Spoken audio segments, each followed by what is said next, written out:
Hello again. Today I'm going to look at a video made by the Metatron. Not this Metatron. This Metatron. The Metatron is a YouTuber who often posts on subjects having to do with ancient or medieval history, and also modern politics, the culture wars, and topics of that sort. He also describes himself as a Christian.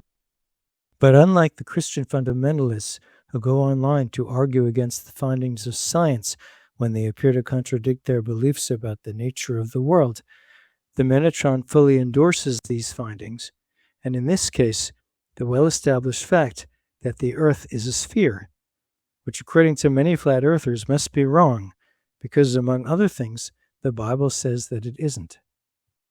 So on this video today, we're not only going to discuss the obvious fact that science clearly points to the sphere, but we're also going to debunk this concept that the Bible instead points to this, meaning the flat earth. And in fact, this isn't just a matter of faith in terms of Christianity or Judaism. I will demonstrate that even if you go back to ancient Middle Eastern cosmology, you will not find the flat earth model either. Now, this is something I'd like to take issue with. While it's true, as the Metatron tells us, that the Bible never claims to be a science book, it does, like many other ancient Mediterranean texts, seem to assume that the earth is a flat plane topped by a dome or a series of arches. So let's look at some of the Metatron's reasons why we should think otherwise. His approach in this video is to give us some of the Bible verses cited by flat earthers and explain why they actually don't demonstrate the idea of a flat earth. But before that, he tells us that they're right when they say that Genesis is describing the sort of firmament which they believe covers the earth. Generally speaking, flat earthers use a series of verses that they absolutely love in order to try and paint this flat earth model onto the ancient scriptures. We're going to address these verses one by one, but I do want to say one thing. When it comes to ancient cosmology, there is only one thing that they're getting right in the model, and it's the dome. With that being said, that's not even pertaining to the Bible. It's mostly pertaining to Sumerians, possibly Akkadians. His position makes sense, given how common the idea of a firmament or dome was in Mesopotamian cosmology. But he then goes on to tell us that the statement that God separated the waters above from the waters below doesn't suggest such a structure. The word that we find in Genesis when discussing the firmament does come from an ancient root meaning to spread out or to be beaten out. When something spreads, it doesn't necessarily give us the idea of solidity, although universe is spreading as well as we understand. But if we wanted to focus on this possible interpretation, the one of something being beaten out, it does perhaps convey this idea of solidity, which some flat earthers might try to use as a way to justify then the solid dome, at least for those who believe in the dome. The word he's talking about here, which is traditionally translated as firmament, is rakia, whose verbal form rakah does have the meaning of hammer out, as with a metal object. We find it in the book of Numbers, chapter 16, where the Israelites who rebel against Moses are told to burn their own incense at God's altar. And after God punishes them for it, the metal holders they use to contain the incense are beaten into plates for covering the altar, since they were sacred objects which could not be destroyed.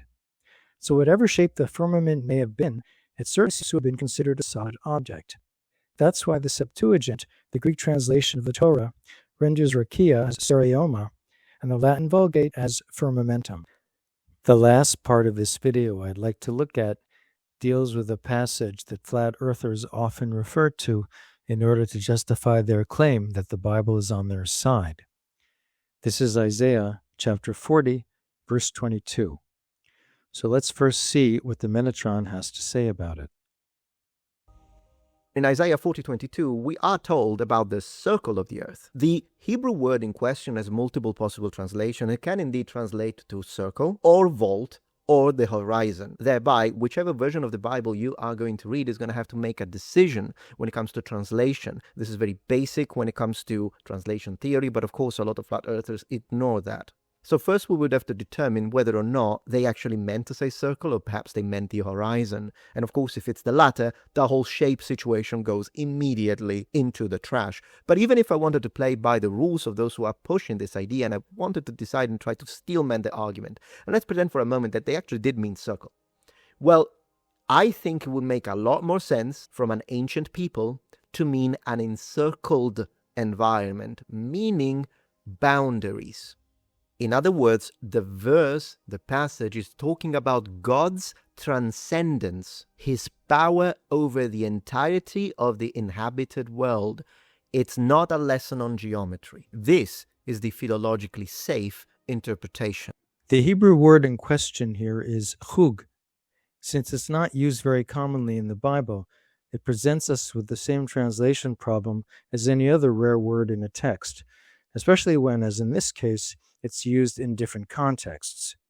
That's presumably why the Metatron says, as this biblical lexicon does, that it could mean vault or horizon, because in a couple of places it's used to refer to the sky. In Isaiah 40, however, it's referring specific to the earth. Hayoshev al chug haaretz, who sits upon the chug of the earth.